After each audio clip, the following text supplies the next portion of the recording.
in Africa. And really, what message?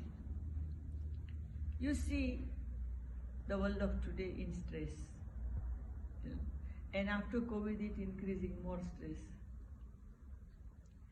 So what we doing, our institution Beauty, we don't charge anything to anybody. Either it millionaire or layman, whoever come, we teach them free. And that way we have our branch every country in Africa, and we are teaching.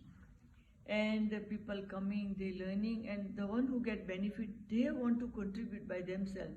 Sometimes their money, sometimes their mind, sometimes their quality, sometimes their speciality, and sometimes fully they surrender to do this service.